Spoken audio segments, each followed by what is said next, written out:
Let's do this. What's happening, people? Welcome back to the Brothers Geek Out channel. It's another episode of Fight Talk with the BMAs. I'm joined by always my partner in crime, Kay West, who's still in his adventures in Thailand. How you doing, my brother? How's the recovery going? How's the leg? Recovery, the leg and the recovery are pretty much complete, man. It's just a little bit of scabbing over, but no pain to walk. So by the time I get to my next destination, which is Beachy Town, I can, be able to enjoy that sea and everything. So yeah, man, I'm doing really good. Doing really, really good. Thank you for asking. How are you doing, friend? I'm good, brother. I'm good. Thank you for asking, man. Yeah, I'm glad to hear your recovery's gone well. I'm glad you can start enjoying, getting back to a point where you can start enjoying like some of the beach and the sea life and all that stuff. I can imagine trying to jump into Volleyball, that. man. Yeah, doing sports but I can imagine jumping into that sea salt water with that burn. Oh shit, that must hurt. Um, but I'm good, brother. Yes, it was the end of Ramadan last No, week. It no. was Eid, so Eid Mubarak to all my brothers and sisters out there celebrating. And Yes. Happy Eid, man. thank you, brother. I appreciate it. Thank you. Yeah. So Yeah. yeah, we're just another month for Ramadan done, and I'm just trying to still stay good. Like during Ramadan, you really focus on being better, trying to work on your in your on all of your imperfections and little things.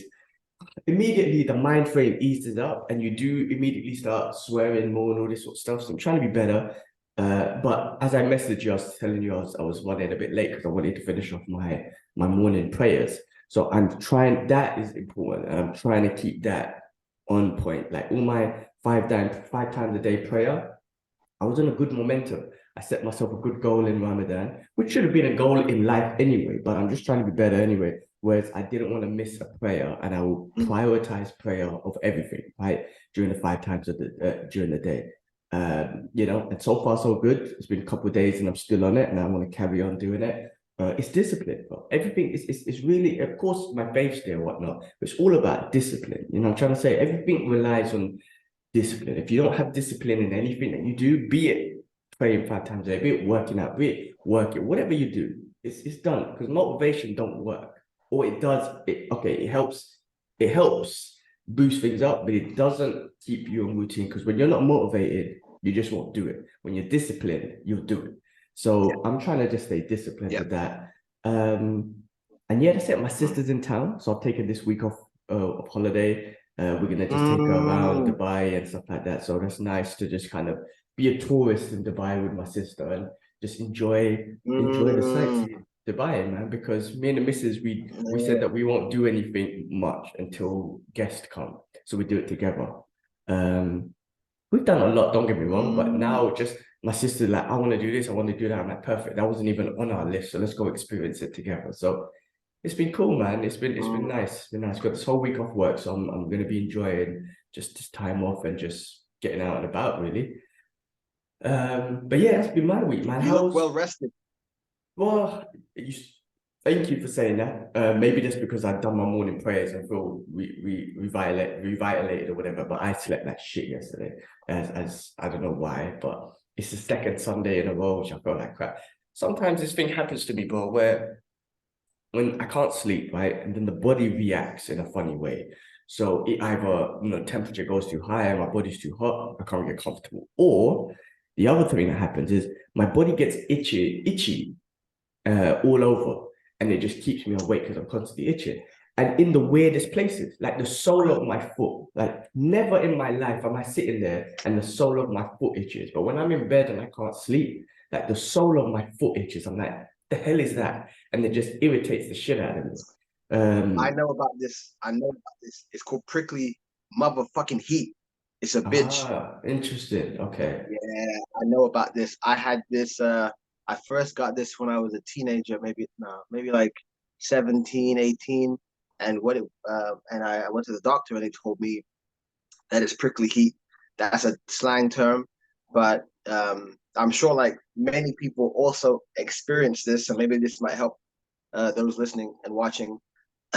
But it's called prickly heat. The other term, I'm not sure what it is, but the concept is that you get really hot and your blood rushes to the surface, and instead of you perspiring, because maybe the atmosphere is not hot enough for you to perspire, it gets irritated, which means you get itchy. and it happens Mm, everywhere. And when it happened to me, I felt like a fucking like lunatic, just got like a flea bagged mutt, mm. just itching all over the place. And I had that when I was a teenager, and I was getting like, body going through the processes, and I'm working here and doing this and getting really hot and sweaty, and I'm in front of people and I'm teaching, and I'm really like trying to hold it together. I'm scratching all over the place. Anyway, point is, you need to sweat. Okay, okay, you sweat it out. If you're in a position, yeah, if you're in a position, it's just that all it is the body is trying to sweat. It's trying to release this new external or actually internal raise in temperature suddenly, and it needs to release. So I've had it recent in times gone past, yeah.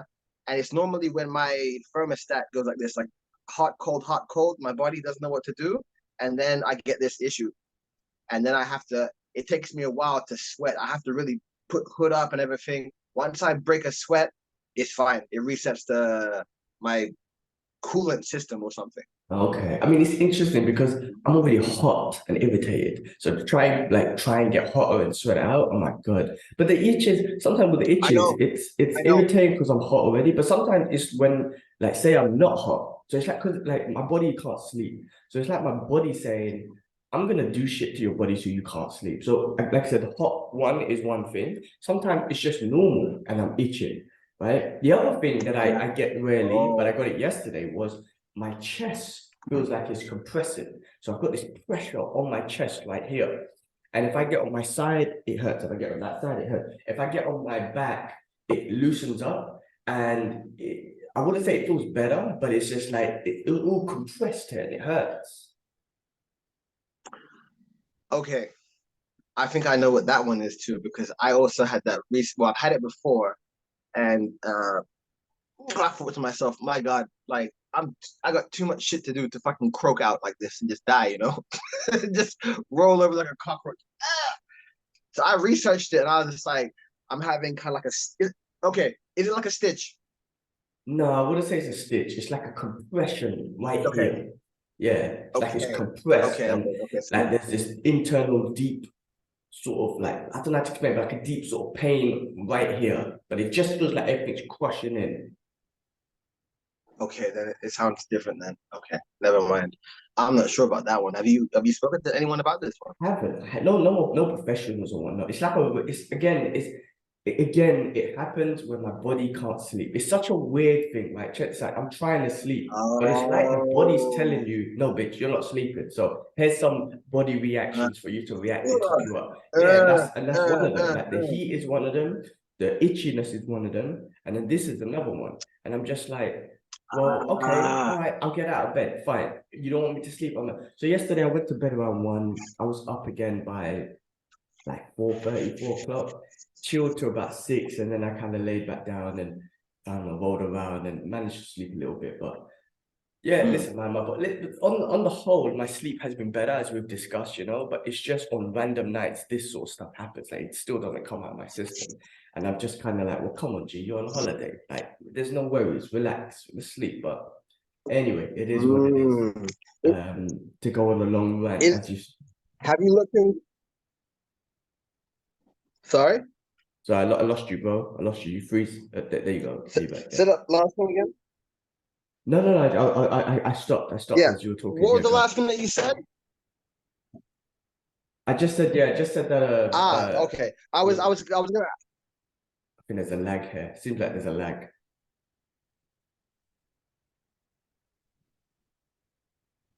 go ahead, finish what you were saying, and then I'll jump in. Go.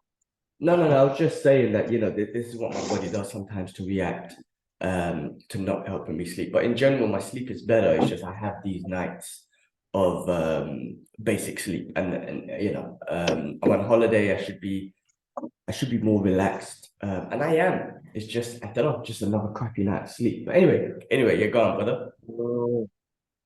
Yeah, no, I was asking if that is a natural uh effect of sleep apnea or lack of sleep. Like, have you looked at that as a thing, as a reason? No, or I it's not. haven't. I haven't, Okay. I man. mean, obviously, Googling things sometimes make it worse. You know, you're like, Because it what? equals I to don't have death. that. I'm What? dying. Because it equals to death. You're like a runny nose, like my body's itchy, you're dying. Like, you know what I'm trying to say? That's what Google turns into, man. You know it. Uh, You know it. But I um, really believe you should see a physician as soon as possible. no, you're right. I'm just lazy with all of this shit. All of it. Don't But do think that. about how many times have Don't. I told you I've got this sleep problem, I've got this problem, I've got injury, and you're like, gee, have you seen anyone? And I'm like, no. Like, you know what I mean? Like, how much easier could I make my life by just going to see someone? Right? In my head, what ends up happening is like, oh, the missions of seeing them, booking the appointment, this and that, freaking the cost that it will cost and the time I'm gonna wait. And I'm just like, man, if you saw them, maybe my shoulder injury, for example, would have been better 2 months earlier. No, I'm there like now we call ill heal, trying to be like Wolverine and shit, like natural healing. I'm like, come on, man. I don't know what it is. I'm lazy. You know what it is? Yeah, I like to think that I'm not lazy, but with certain things I am. Like I should have saw a sleep specialist years ago. Nope. I should have, you know what I mean? Mm, When I get an injury, I should immediately mm, see someone. Nope. I'm just lazy with that stuff. You know what I mean? I'm just kind of like, well, let's go, mm. G, man the fuck up and let's go. That's how I try to act to things. But really, just bite the bullet and just go see someone. But the thing is, I'm also like in that position where I'm like, who do I see? What do I see? What are they called? Are they called sleep specialists? Do I Google sleep? Is that their real term? You know what I'm trying to say? Does Mm, insurance cover it? mm, Even with my shoulder mm. injury, I'm like, oh, what's the person called? Is it orthopedic or do I Google shoulder expert? What do I do? Sports. I don't know who to go to. Do you know what I'm trying to say? And that's the first part of the research I can't be bothered to start with. I'm lazy, bro. I'm lazy. Well, like like they say in Toy Story, you have a friend in me. Mm. If you ever have any questions about that, you just let me know, and I can direct you. Even on my website, if you look, there's an injury category, like a search engine. So you select shoulder, and then it will say specifically in the shoulder, and it'll give you a list of injuries and symptoms. So yeah, whenever you're ready, you let me know.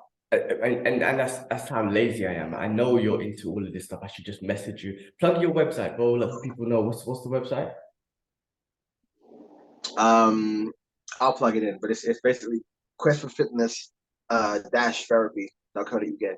It'll be in the description. People take a look. Take a It'll be in the look. description. But I Yeah. guess at some point it will be TH for Thailand. Oh, okay. Well, listen, man. We've been talking. I've been talking a whole lot of shit. Tell me, how's the Thailand journey going? Apart from the injury recovery and whatnot, what's been going on in the last week in your adventures in Thailand? Where are you now exactly? I think we spoke. Yeah, okay, so I'm in the same place as I was the last time we spoke, I believe, Okay. but I was in a different hotel. So I'm still in Nakhon Ratchasima or Korat, which is the original name, Korat. It's not a very foreigner attracted place. So you there's not there's not a lot of foreigners around, and I think like one of the key things you can see by that, like simple things, is you look at menus and stuff, and they just have it in Thai, and that kind of gives you an indication that they're not used to having foreigners there. But you come there with the same respect and humility, and they'll give you the same thing, even if they look a little bit strange at first. It's all good. Um, so yeah, basically been here because of my friend, and then I asked her to sort out some, if they can, some some clients, and she got me in touch with like a local badminton team. So yeah, the past like literally I got to look on and literally been working like well not working, but just kind of working on these people. Because I wanted to see if my brand of therapy would help the Thai people. Um, and it was a lot of Google Translate, like, where's the issue here? My friend was in the room and we were just free flowing with it, but it worked out. A theory that I had a long time ago I got my answers to it. And basically, when I'm in short, there is a need for my kind of therapy in Thailand. Oh, amazing, amazing. So wait, so you mentioned your website could be .th in the future. Does that mean like it's moving in that direction where you feel like you're going to be staying there for a longer period of time, or like I don't want to say forever, but I an extended period of time? I would like to. I would very much like to do that. Yeah, So have you got a return lots flight of booked groundwork. at this moment, or no flight is booked at the moment? Oh, yeah. No, no. I I do have a return flight. That's there. And I have to come back home because I need to attend my mom's 70th birthday in Oh, Mexico, in Cancun to amazing, be exact. So I amazing. have to go go back for that. If she didn't book that, then there'd be a whole lot of eyebrow raising going on and what's next because I just need some time to establish some things. But in short, for everyone who maybe want to come to Thailand, maybe want to like stay longer and make money and whatnot. The best way to do things. I haven't done it yet. I've kind of done a piece of it by getting the qualification, teaching English as a foreign language. TEFL is the short. Um, is to be an English teacher. I wanted to do it online so I could be able to move around and pound, dollar, even euros go very long in Southeast Asia, as you know as well, right? Singapore, Mhm. not so much, it's inflated. But yeah, most of Southeast Asia, but that's not Southeast. Most of Southeast Asia is quite cheap. Your money can go really long. So my idea is to get something that's online based, um, either buying and selling, or a couple of ideas rolling around, and then be able to like build upon therapy stuff while I'm here. Because I don't want to be an English teacher in one place. I Mm. mean, I don't want to be an English teacher, period. you know, but Mhm. it's what foreigners do here. Come Yeah. here, they get stability, English teaching, they get, a decent wage, like maybe $1,000 or something like that, which is big money, or at least really good money per month. Mhm. And you can have a really nice place and good living and so on. So uh, it's very easy to get to start a life here if you do the right things. Yeah, that makes sense. That makes sense. I mean, of course you don't want to be an English teacher and whatnot, but if it can kind of just kind of give you that stability to stay in Thailand and keep progressing in what you That's want what to it do does. and then do that, so then they, That, to that time. I was gonna yeah. just throw out there. I mean, I know you're not fully about the money or whatnot, but have you ever thought about like doing these qualifications and maybe moving to Dubai? Because Dubai is a spot where at this moment, everything is a necessity. Everything is there's a need for everything, right? There's room for everything here. And like a sports therapist or the therapy that you kind of do, I feel like there would definitely be a need here for that. Dubai is just an open market when it comes to all these type of things. But I don't know if that was something that you yeah, I'm It just had. throwing it out there. Just throwing it out there. No, I appreciate Selfishly for that. me, you'll be here. I'm like, yeah, my boy's here. That's the selfish part from my side. But no, it's just before, and you maybe know. that, and maybe that's where the picture comes in. Never know, never know. uh, I had thought about it. Somebody had told me about it. Um, a client I was speaking with, and I knew a guy called Salah. I met him a while ago, and we really connected. And he was doing, I think, physics and English teaching, and he went to Qatar to work with like the embassy kids, like the next leaders of the country, like their children. So really good academics establishment. And these kids are driving Bugattis and whatnot, Maseratis, just for fun, like, on their downtime. Yeah, Hmm. yeah. And he was like, yeah, come through. I'll have a look. And I lost contact with him. I haven't heard from him for a while, but I had heard that that part of the world is very lucrative for many things. So just need the link, man. That's it. That's it. I mean, I'm not a business. I don't have a business mind for it, right? I don't. But I do want to get involved in a business here, right? Sure. So Yeah, I really want to. I just don't know where to start. I'm that guy who just don't know where to start, but I'm, saving money. And I do want to get into something as I'm here because Dubai is just that space. Like my missus already figured out so much shit with her business, trade license, this. She's already got a contract that she's got a contract basically where she's working away. She's gonna go to Abu Dhabi tomorrow to do the first workshop. Your All wife? that, yeah. So she's good. She figured all that stuff out. Yeah. I'm like, I don't even know where to start. You know what I'm trying to say? I don't even know where to start with this. But I want to get involved in the business, but I have no idea. Because that's one of the, You listen, married a I'm good one, friend. yeah, no, she's got a good mind on her head, a mind frame on her head, man. She's good. I Sorry listen, to cut you, but I had to just give you that. I appreciate it, bro. Wait, one day, and again, one day you need to meet her because you still haven't met her yet. What was I gonna say? Like, listen, in some ways, I'm like, I wish I had the mind frame of you, just kind of the free flow, whatnot. But I'm also static in my ways as well. Like in this, I don't know what you want to call it, but this typical sort of way where I'm establishing myself within the corporate world. I've got like put it this way, I don't know. I think I read it in some finance investment book and whatnot, right? But I've got a stable income, which is my job, right? I've got a rental income, which is another thing.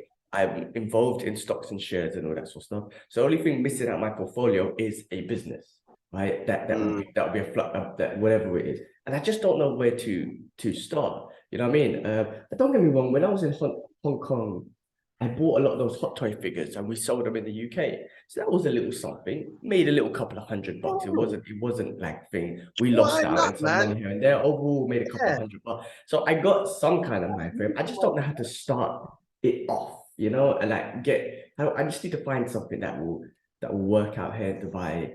And yeah, it's the only thing missing in my portfolio, just a business on the side where the income's like a fluctuating income based on if the business is good or not. I Anyway, told your wife. Sorry. yeah, no. Listen, I think ultimately that business is me being my personal trainer, but that's me giving up.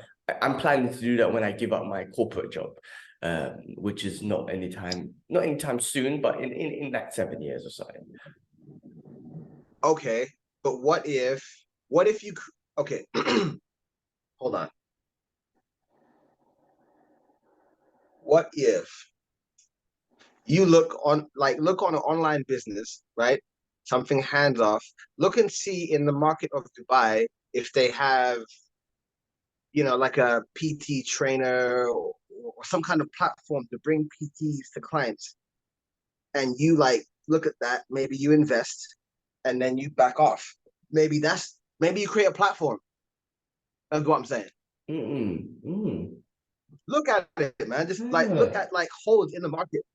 Yeah, you're You know what I'm right. saying? You're right. Like that's some kind of Tinder where you're connecting personal trainers with clients and people who want to get into it, and then Therapist, yeah, and therapists, therapist. and based on like a portfolio of like I'm this age, this height, whatever weight, whatever. My goal is to be just a flexible, whatever.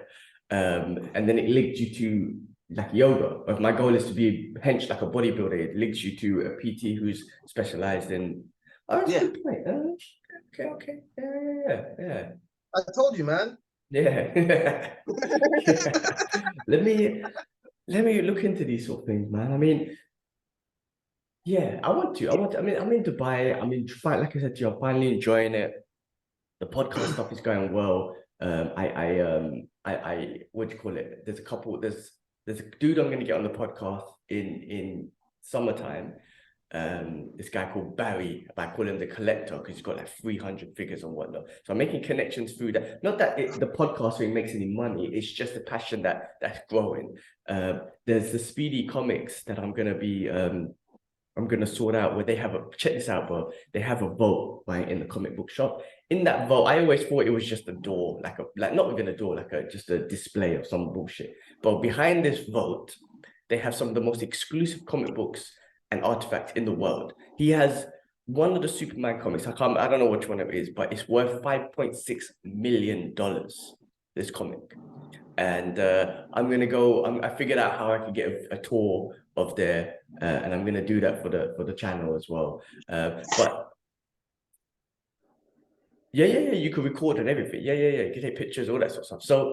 So Wow. what I was going to, where I was coming to is like, if you really want to do it, like if you look into it, if you start asking questions, if you start making connections, things will come. So this is what I'm saying with the business thing. I really do want to set up a business. So I gotta just start asking questions, throwing it out there. But Dubai is a hard place to trust people. That's the one thing I have to say. Everyone's hustling. Everyone's hustling for money. It's a hard place to trust people. For me to say, hey man, can we set up a Mm, business? Someone tries to talk to me and oh yeah, I can help you out. Yes, everyone's in it for money. Don't get me wrong. mm, But mm. the thing I've learned about Dubai, not only are people in it for money, they try to hustle you out of your money. Do you know what I'm trying to say? So Mm, it's a tough one. Dubai, you've got to be wary. Like it's very safe and there's no street crime, but there's you know, there's crime in Just fine. hustling Yeah, you. You know what I yeah, mean? Like yeah, in yeah, like yeah. banks, they're criminals. They like to hustle people for millions and millions. I'm talking about there's that next level of criminality that happens here, which is, businesses. And so you've got to be careful in Dubai, like when you get into business and all that, or in anything. Like I said, me setting myself up for here for the last 5 months, people just hustling me, the internet company trying to hustle me, the estate agent trying to hustle me, trying to get my car, trying to hustle me, everything. They're just trying to hustle you. They don't tell you that, and you just end up losing money here and there. And according to them, oh, it's just business. You signed for it or whatever. No, but you hustled me. You're not being honest as a human being to be like, you want to pay for this or you don't want to pay for this, brother? Like, it costs you this much. Nah, it's a hustle. So that's something you got to be wary about Dubai. Everyone's hustling. Mm, um, my simple answer to this, and I know it's not easy for everyone, and I know that for you, it's not as simple as others or even myself, to make some genuine friends, natives, that can guide you through that process. I think that's the only way to do that, and or learn the language. One of those two things, because then they know like they can't fuck with you. You know, Mm. um, that's what I would say to that. But I yeah, mean, like, the thing is, mm, so okay, I've got I was put in touch with a teacher who is going to be teaching me a bit of language. Also, he's also going to be teaching me some of like the Quran studies and whatnot. So from a religious perspective, but also going to teach me some of the language too. So I'm on that. And you know what? Funny enough, I've met some people. So remember last week I was telling you where I really feel the brotherhood here and the connection with people is through the religion. So randomly, as I'm walking to the mosque, a random brother will stop by and say, "Hey, brother, come in the car. Let me take you to the mosque." And they're very kind like that. You know what I mean? And I've met a few people. Um, it's just hard for me to keep in touch with them because I'm just like, what am I going to talk to this person about? We don't have nothing in common. You know what I mean? And I'm not as mm, sociable mm. as you are. You're very good with people. You're very what's the word? I don't know if you class yourself, but you're very an extroverted I person. talk Good, too much. That's what it but is. you're good. You're good to talk to. I don't unless one of these brothers want to talk to me about Marvel comics or UFC. I'm like, oh brother, let's talk all day. But outside of that, bro, it's difficult for me. But I have met And one. that's fine. But that's fine. Like, go find some. I mean, have you looked at some places where people like us congregate?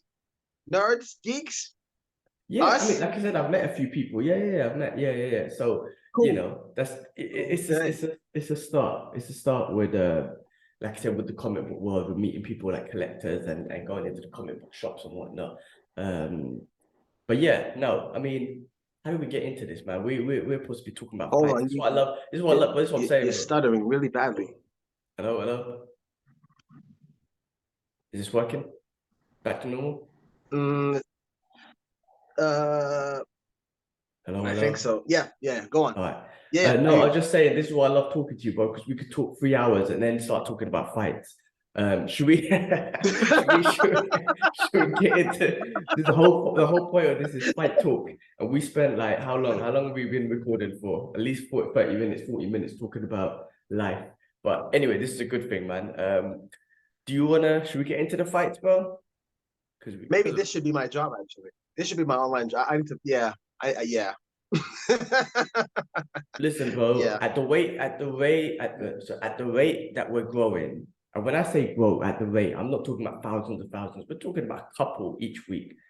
The podcast is growing, man. Like, me and Kibbs just realized the other day, like, on not just on YouTube, but on all the other platforms, man. Some of the viewership for some of our videos gets a couple of thousand. I didn't even realize on Facebook, some of the views of some of the videos gets a couple of thousands. I'm like, all right, I didn't even look at Facebook.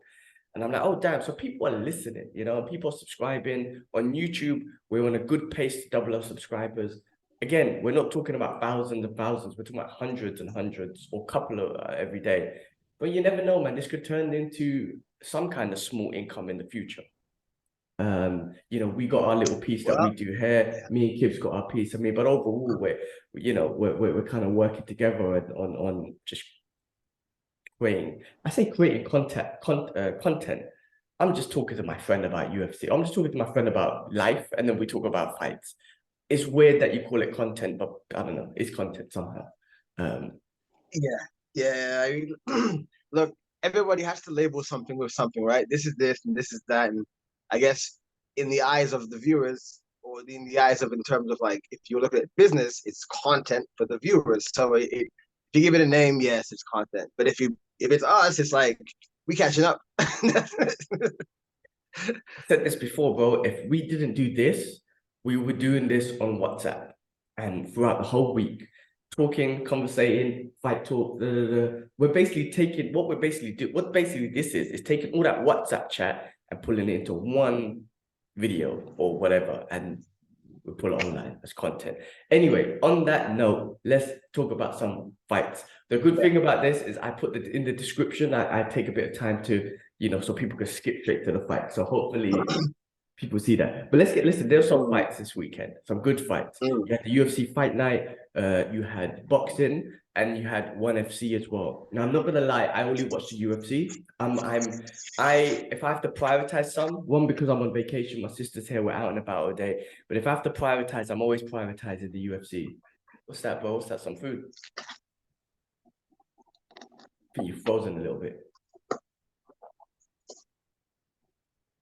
Can you hear me, bro? Can you still hear me? Prioritizing the UFC. Yeah, I know. I remember that sentiment being said from way back when, and yeah, it's always going to be that way. I love martial arts and I love the fights, but when it comes to timing sometimes, because it does take out a lot of time, and I just don't have that time to watch all of it. Well, especially when, like I said, my sister's in town, and I'm even now, but I woke up extra early to do this podcast with you before we head out for the day. Anyway, some fights, but we can start off with the UFC. So thank you for your time as well, then. No, it's cool, but that's cool. Yeah. We can start off with the UFC, then we can go into the ONE FC. I only watched one fight, or just watched the highlight of the one fight, and then there was obviously the boxing, which was obviously a big one as well. I don't know if you saw that, but I saw the highlights as well. People asking me, did I watch the boxing? Oh, yeah. I honestly told people that, listen, guys, I saw that happen live, man. Okay, awesome. I always tell people that listen, I didn't watch the boxing. I'm not the biggest boxing fan. You still there, bro? I think when you come to this spot, the Wi-Fi or whatnot might not be as strong.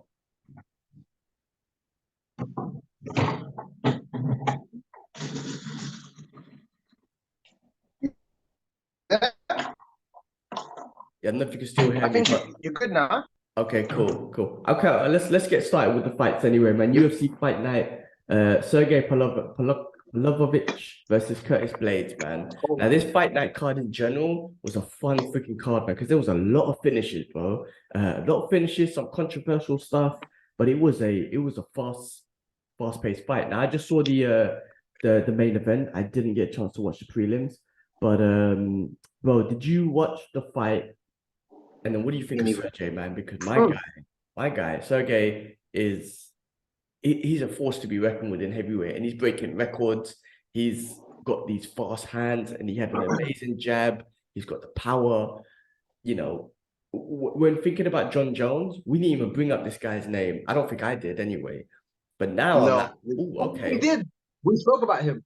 Okay, We we did. did. Okay. We did. Maybe not with John Jones, but we spoke about his presence being in the heavyweight division. We did. And how much power he had and how good his boxing was. We did. Well, he pieced up Curtis Blaydes, and the thing about Curtis Blaydes, I was like, okay, I thought his game plan would be more wrestling. It was just strange that he was Yeah. striking with him in the beginning, and then he wrestled out of defense, not offense. You know what I mean? I thought Right. the game plan would be to wrestle immediately out of offense, but it came later on out of defense because he was getting pieced up and whatnot. And Sergey was rocking him, like rocked him a few times with the jab. You know, he's just connecting so well with it. So I don't know. He's got, what was it, six? Is it six immediate, like six first round knockouts or something like that, or continuous knockouts? I mean, the guy is just definitely a beast in the heavyweight division. I mean, maybe he does deserve the title shot next. I mean, if they do Jones and Stipe, maybe after that it's got to be Sergey, man. What do you think? What's your thoughts on the fight? What do you think happens to Sergey? What do you think happens to Curtis Blaydes? I think so. Is he from again? Eastern Bloc. Russia, Is he Ukrainian, Russian? Russian. Right. Yeah. He's coming like he's Russian. He's coming out here like like a Russian Francis Ngannou, man, just smacking people up, like real exciting, real fast. It's funny that he's coming like this and then giving people so much damage so quick.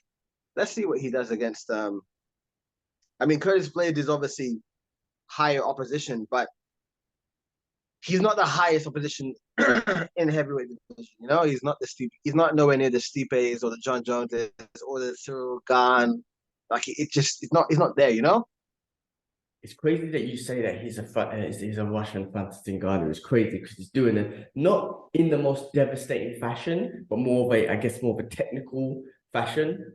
You know, where he's piecing people up. It's crazy that you put that comparison. Yeah, you're right. I feel like if he fought a Cyril Gahn next, because Cyril Gahn's gonna strike, he's gonna strike, so he doesn't have to worry about the wrestling. Neither of them have to worry about the wrestling. Then you can really see, because Cyril Gahn's got that movement in that striking ability. Then we can really see, is your striking on that level of Cyril Gahn? However, we don't know his wrestling. Now, Curtis Blaydes obviously is a wrestler, but again, he wrestled out of defense and not offense, right? And that's why I think he was able to stuff those takedowns. So it is an interesting one. I think Cyril Gahn versus, that's a good point. Cyril Gahn versus Sergey is a good next fight for him, as they sort out Steve versus Jones, rather than waiting that long, sort Cyril Gahn versus Sergey. Yeah. And I think so. Because Sergey already beat the Beast, right? Yeah. Quickly. Yeah. Yeah. Okay. And Curtis Blaydes is about fifth, top five, right? Is top six. Let me check. See if I can find his. Let's say that he is number 4. He was number Sergey 4. That's definitely gonna change. And Sergey is number 3 now. So Sergey's gone to number 3. Yeah. Okay. Well, that makes sense. Sergey number what? 6? You said 6? Third, number 3. Okay. Well, then that's it done. Dana, Sean Shelby, Vic Maynard. Yep. Yeah, I mean, interested, man. Makes the heavyweight a bit more exciting and gives Jones just some exciting matchup for Jones. Because this heavyweight level is just different. Oh yeah, we don't have him. Yeah, no, it is, and it's so open. It's very, very open. I think we have very, very different heavyweights than we've ever had. The typical heavyweights way back when was kind of heavy, tankish, brutish guys. Like Derek Lewis when he first came, and Roy Nelson, not very agile and mobile. And then what's his name? Fabricio Verdum kind of changed the perspective. Travis Brown changed the perspective of a heavyweight. And now we've got these guys that like Stipes and stuff. So yeah, I mean, if you think about it, heavyweight, the template of a heavyweight has changed dramatically over the years, huh? Yeah, for sure. Because you had at one point you had Cain Velasquez, who had cardio for days. Then you had Junior Dos Santos, you had the amazing boxing, used to piece people up. You had the brute Brock Lesnar and you know Shane Carwin. Yeah, you're right. I mean, the heavyweight one's an interesting one. It's a very interesting one because that power of a heavyweight could really change a fight, and then you just got so many different styles and approaches to the heavyweight division. And you know, Francis Ngannou again, he was just a Yeah. knockout Cyril God. brute. Yeah, Cyril Gane was just a different style. I mean, with Francis, Yeah. I mean, even though he was a heavyweight, he was one of the best. I guess you could. I don't know if you claim he was one of the best heavyweights, but he just had that nuclear option. You know, where if he connected, you're finished. You know what I mean? But sometimes he might not have been as technical. Like you see Well, some fights where he just went for it. Stipe took it. Stipe just a different kind Yeah, of human, man. Just can't take that power, man. yeah, because he took it. Remember the first fight, First fight. he took a couple of shots, man. Second, yeah, he took. I mean, second fight, he ran into that shot, which is more velocity, right? Remember that one? But the first fight, he took a couple of hits, and he probably saw some entities, you know. Hell yeah! I He mean, probably but saw some deities. and that's the intelligence of Stipe in that first fight, and then the intelligence shown in You're frozen. Ngannou in the second fight. Yeah, you frozen on my side too, bro. Hello, is that better? Yeah, is that better? A little bit of internet connections. Yeah. But yeah, no, I mean, look, Yeah. and that was cool. Let's go into the co-main event. Brad Tavares versus Bruno Silva. Did you watch? Didn't see it, man.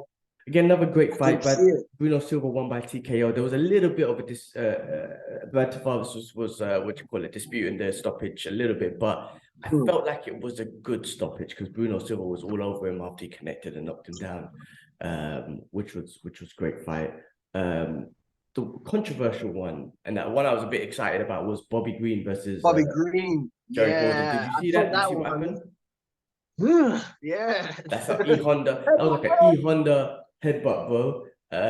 Obviously he didn't mean it. But it was it definitely changed. It definitely stopped the fight, right? It definitely was the attack that stopped the fight, which was unfortunate. Whatnot. Bobby Green's always fun to watch. I love watching him fight. He's just so his boxing and his head movement's so good, like really good. That's why he fights with his hands down and whatnot. He, like we said last week about the Khalil Roundtree and Edson Barboza, he's a very pure boxer, kind of template fighter in UFC that we don't really see, or don't really witness. So yeah, it's different. He stands out with that style, you know, Mayweather-esque. Yeah, definitely. I don't even know if he's ranked in that division. He's changed his name to King, so that's a bit of a change from him. Wow, I didn't catch that part. Yeah, he's changed his name to King, so it's not going to be Bobby Green anymore. It's going to be King, I believe. Like, because I saw the interviews and whatnot, and he's getting rid of Bobby Green. And it's just going to be named King, which is good for him. He's always exciting to watch. You know. I always find him exciting to watch. I just feel like with his style, and he wants to do this, he wants to be entertaining and whatnot. With his style, I don't think it will ever take him to the top and championship. But I don't think he's up. I don't really think he's trying to get the belt. I think he's more about entertaining and making money. Fun fight. His style is definitely entertaining. He's definitely a fun fighter to watch because the way he moves is really fun to watch. It's exciting to watch. So if that's his goal, I think like mission accomplished. You're just going to keep doing what you're doing. Unfortunately, this one ended the way it did. But you know, what are you going to do? Because that headbutt was it definitely changed the fight. Put it that way. And he knocked him out straight after that. So yeah, I saw that. I'm not surprised he changed his name to King, because I remember watching an interview from him, and he was saying that he's like learning things and such and such, and you know, when people say like when real humble people say we're all kings, you know, like get your head up. You're a king, you know. And if you Mm. look at historical events, historical events about things, like what's up, you know what's up about you people and where they come from and where you come from and what you're meant to be and what you should be and what you should strive and continue to ascertain. So I'm not surprised he called himself king. Anyway, it's a shame that the fight went that way because he's had a couple losses, no? He lost against Judoba last time. Again, he was amazing fight, but I think Oh Judoba yeah, put it on him. Yes, yeah. yeah. He was, yeah. So what I saw an article saying, "Oh, I want to get my money because obviously no contest means no pay, right?" So he's not happy, obviously. I don't know if it means no. Yeah, is that what it means? No pay or just not the full No pay? No, bonus. no win bonus or nothing. Yeah, Yeah, yeah. I think that's what it means. Ah, and tough one. that's why you have to make the most of your platform and move, in a very smart financial way when you have attention on you. Have to do it. That's it, man. I mean, what do you think about some of these rules? I know the MMA rules were put together just to kind of make the sport publicized and more less brutal, I guess, based on something. But obviously, back in the days, they had headbutts and whatnot. I mean, as you can see, headbutt is a very effective technique. Do you know what I'm trying to say? Can you hear me still? Yeah, Yeah, yeah, headbutt is yeah. a I hear you. very effective technique, as it worked in this, right? And then back in the days, Mark Coleman was like a, ground and pound king and used to headbutt the hell out of people. And then, Fuck, man. so I mean, I feel like headbutt, and even if you got a mount position, headbutt is an official, it's a legit technique when we talk about hand-to-hand combat, headbutts, kicking an opponent, a grounded opponent, uh, the 6 to 9, 12 to 9 elbow. Like, these are legit techniques. Now, they probably ban those just because it makes it look more brutal and less like a sport. But man, when it comes to effectiveness, you know, um, Mm. headbutts legit. Left way is one of those sports, which is basically like almost like Muay Thai with headbutts that they utilize in Myanmar, I believe it is. I don't know. What do you think about Yeah. those? I mean, I hear Joe Rogan talk about it all the time.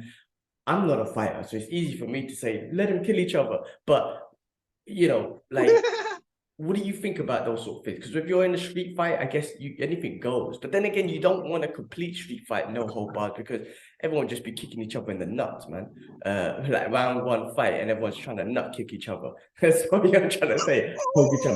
Poke each other's eyeballs out and whatnot. We don't want to see that really. Like, you want to see some sort of I guess uh, some sort of class or whatnot in the fighting. But I feel like stuff like headbutts, kicking down a ground opponent, the elbows in any angles, like those are kind of legit. You take away, groin and eyeballs.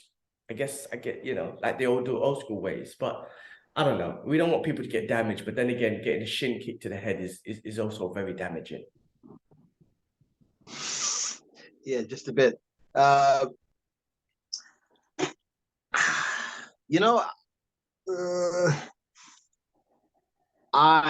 we love the sport of MMA, combat sports, period.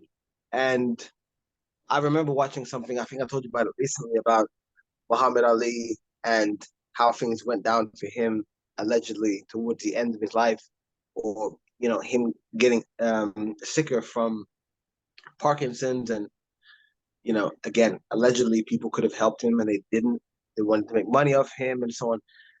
And it all kind of boils down to the whole concussion CTE stuff. And I remember watching that and thinking, getting to the end of this video on YouTube and thinking, fuck, man, like I really enjoy watching these people get hurt and and put their lives on the line for us, for entertainment, for their families and whatever they have to get going on and pay for and whatever. And I was like, man, fuck. So that doesn't answer your question, but hopefully this does. As long as the rules and the actions that the fighters do is done in a healthy, safe way that nobody receives too much damage in which they can't earn for their family, or they get long-term damage, then I'm happy to see it. And I know that that's difficult to ask for, but that's what I believe is the best way.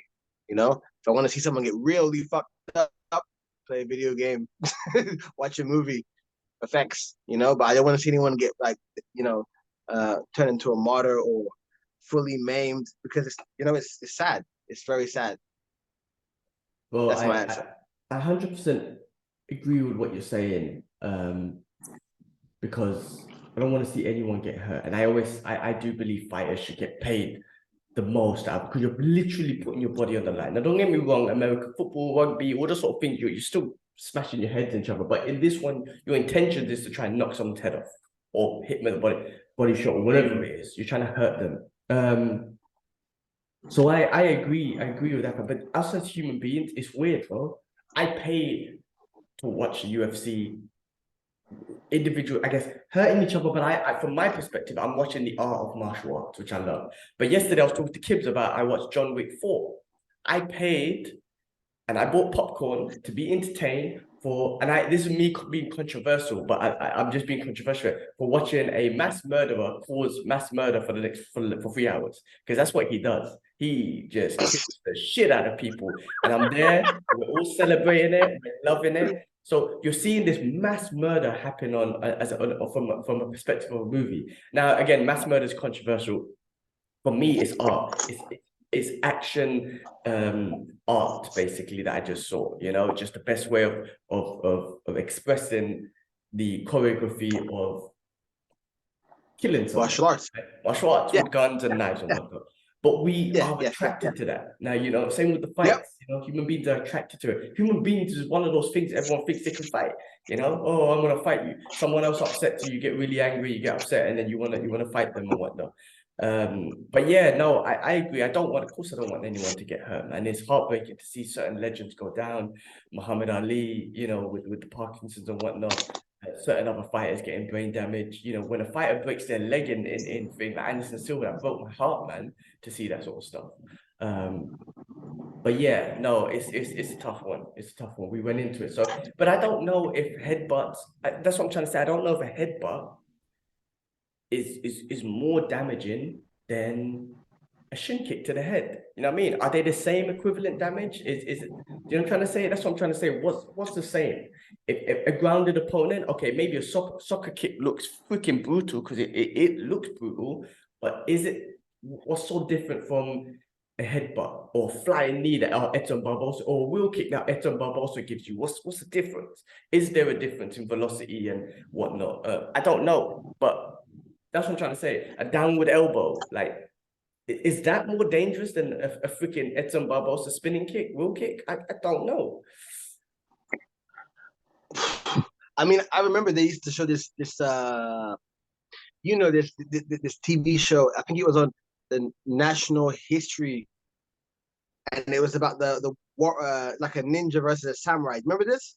Yes, I think or so. Or a Viking versus a Roman.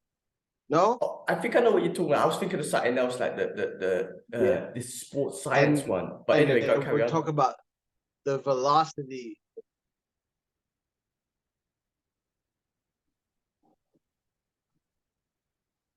Yeah, carry on. But you still there? Carry on. Yeah, I'm here. But like, I mean, it matters not, because damage to the brain or impact to the brain is impact to the brain regardless. But it used to talk about the scientific velocity, of power that's going through a certain technique to the body and how it would affect physiologically. And and it was they had moments where I think they had Chuck Liddell on the show, and he punched like the meat. Remember that? He punched the meat, and he talked about how fast his punch was and how much damage it would do and so on. And like, as you were saying, it's really hard to say whether a headbutt versus a shin kick by Edson Barbosa or a knee is equivalent, or is safe or safer than this or that. It's hard to say, isn't it? Like, that is the risk of the whole situation. And that's why you and we sit comfortably in our chairs and we watch It's entertainment because we don't want to risk that, and these people do. And we have to give maximum props to these guys and women who go out there and fucking put their shit on the line. And these people who are out here on Twitter talking trash about these warriors, and Amazon warriors that go and put their ass on the line for their family and whatnot. Give them respect, man. It's fucking tough. Different kind of breed of people. I mean, listen, in this world with 7 billion people, there's so many different kinds of people, different breeds of people. You got these fighters and all that sort of stuff. You got other fighters doing like, no hold bar stuff. Because I've seen some other shit like on YouTube and whatnot, street fighting legends where there's literally no rules. But then there's other shit that I'll never do, like swimming with freaking sharks or jumping off, like climbing buildings with no ropes or nothing, and parkour, and people want to do crazy shit, riding a bull, jumping a motorbike over the Grand Canyon, whatever the fuck it is, right? People are just crazy, different kind of people. Now, I am not that kind of breed of person, straight up. Like, even with the martial arts, even though I love it, and I've always said this so many times, when I was competing amateur, I found out quick that I ain't no fighter because I was like, fuck this, the stress, and the beats. I don't want to take the beatings anymore. I found out quick that I'm not a fighter, but I love martial arts and I'm going to do it. Like, I'm glad I had my amateur fight, so at least I can say, yeah, I fought. And my original Kung Fu martial art instructor, Edwin, he always said this, like, gee, just try it. If you like it, you're going to do it more. If you don't like it, at least you say you've done it and you'll know, right? So I was the one that, and it really worked out for me. I was like, yeah, you know what? I've done it. And I'm actually, I can openly admit, and the reason why I can openly admit it as well, and again, I'm an amateur who don't know shit, right? But people like, being scared, I don't think is being scared is a part of the process. People like Mike Tyson, George St. Pierre speak about it openly. We're talking about some of the best fighters in the world being nervous and scared. I just realized when I say I'm not a fighter, I realize I don't want to go put my mind through that process. I love the physical training, but that hurts still. But it's the mental that I did not want to put myself through, especially after my injuries. What really killed it for me was my injuries, and that made me realize, actually, gee, you don't want to do this. And why are you doing this? Why are you putting your body through so much strain? And this was on an amateur level back then. And when I was first getting into MMA, which would have been like semi-professional and stuff, it's like, gee, why are you putting your body through so much strain when you have no ambitions to be like a UFC champion, really? And I was talking to it. I done a geek out session with a young kickboxer from the UK, a guy called Adil, which we have an inside joke about. But anyway, we won't talk about that. And I was telling him that I realized then that the injuries messed me up, right? And I was competing at that time as an amateur fighter for the wrong reasons. I was doing it because I was, of ego and insecurities. I was an insecure little kid. And I've always been this skinny little kid, right? Who would get picked on the street. I wouldn't say picked on, I didn't have a bully or nothing, but people would move to me and try and rob me and stuff because I was just this easy, skinny little kid that you could throw around and whatnot. But all of a sudden now, I got into martial arts because I can afford it, because martial arts is not cheap. So I got into martial arts after I got a job. All of a sudden now, I'm G-Man the fighter. Oh, G's a fighter. G's a fighter. I'm training with these beasts. Like, back in the days, MMA had this sort of perception that you're training with these big, muscly, bald-headed, tattoo motherfuckers. I'm training with these guys, and they're respecting me. Like, these are guys that might, I don't know, like, that you look at and you're like, oh, I don't know, fuck it. These guys are respecting me in the gym, like, oh, little man, like, you're fighting and all this. And all of a sudden, my ego at that time in life is expanded. All of a sudden, I'm G-Man, the fighter, And then I remember I had a girlfriend at the time. Life was like, in my head, life was amazing. I got my girl on the side. I'm working here. I'm a fighter. I'm training martial arts. I'm a fighter and shit. Yeah, I thought I was the shit. God humbled me. When I look back now, bro, obviously I'm getting a little bit more religious and spiritual as I'm hitting 40 and whatnot. I look back now and I'm like, you know what? God humbled me. God humbled me because I had everything except my faith was there, but I wasn't practicing my faith. I wasn't practicing. It was the least priority thing on my life in my head at that time. You know, I'm trying to say like, and God humbled me. God's like, oh, okay, life is good now, right? You're a fighter now, all of a sudden, and you got a girlfriend and all this stuff. Okay, cool. Well, here you go. In 2012, bro, 2012, it all happened then from the beginning of 2012. I was going to fight in March. That was when the MMA fight was going to happen. And in just a week before that fight, just before my 2012, how old would I have been? What's the math? 10, 11 years ago, I would have been 30, 28, Yep. 27, something like that. Anyway, God was like, okay, well, you think you're a big shot. Here you go. Boom, here's an injury. I bust my ankle. The worst injury I've ever had. A week before the fight, everything's going well. I bust my ankle, and I had to pull out the fight. It was one of the worst things ever. Not only does that happen, now that I can't train, which is the one thing that mentally helped me in my life anyway, and also all that sort of stuff, that was taken away from me. I broke up with my girlfriend at the same sort of time, right?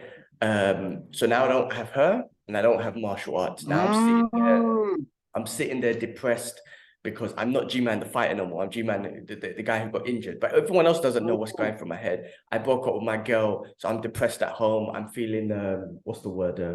The morning symptoms of missing her and all that sort of stuff. Normally without her, I'll go out training and shit, but I don't have that anymore. Yeah. And you know what? Also during that time, just maybe like within that time period, a couple months later, I almost had some bad things going on at work. God humbled me. Now he kept me my job because I believe God. Again, this is just me, my faith. Whether you believe in it or not, it doesn't matter for listeners or whatever. But I needed my job to end. I needed my job, which would have took me around the world, Hong Kong, Singapore to Dubai, which would have ultimately led me to meet my wife, which would have ultimately led me to the point that I'm at now, which is me getting more into my religion, right? So I'm thinking deep about it, right? So God was like, I'm gonna keep you your job because that's gonna lead you to the right path after. And I believe I'm heading towards the right path. Hopefully my mental, I can keep it up. But he took away the martial arts at that time, which was giving me the ego and all that sort of stuff. He gave it back to me. I mean, I believe so. I got back into it, but I never got back into fighting because I knew I don't want to do fighting because one, I was scared because of injuries and stuff. And two, I think I just got humbled because I was doing it for the wrong reason. So if I do it now, it will be the reason of like overcoming fear and all that sort of stuff. But it wouldn't be because I want to be G-Man the fighter. That's gone now. God humbled me with that. You know what I mean? And I went into a big rant, but it really, when you think back on life, man, that whole quote, everything happens for a reason, really does. Like you're only going to notice it years after, and you really pull it into your own perspective after it's all happened and you're in this position in life right now, because I'm in a great position. I still got, we all got issues still, but I'm in a great position. But when I think about fighting, and I think about, that's why it didn't work out for you. You're doing it for the wrong reason. And maybe it would have led me down a whole different path. Maybe, God forbid, maybe I would have got injured really bad. Okay, that didn't happen. Maybe, bro, that the fight went well and I'm getting more props. My ego's gone bigger and I want to fight more. I want to fight more. That doesn't lead me to Hong Kong and Singapore to Dubai to here now. It doesn't lead me towards my religion. It takes me away from it. All this sort of stuff, it runs through my head, and I'm like, you know what? Again, God humbled me and he done it for a reason. That's what I believe. You know what I mean? So it's crazy. I mean, maybe I'm saying this all now because I'm getting older and I'm really getting spiritual with my religion. Maybe I'm saying that, but I really believe that. I really believe that I was humbled by God. And that's why I realized early that I'm not a fighter and I don't want to be a fighter. But I'm going to carry on training martial arts for forever because I love it still. Anyway, I went into it, bro. I don't even know how we got to it.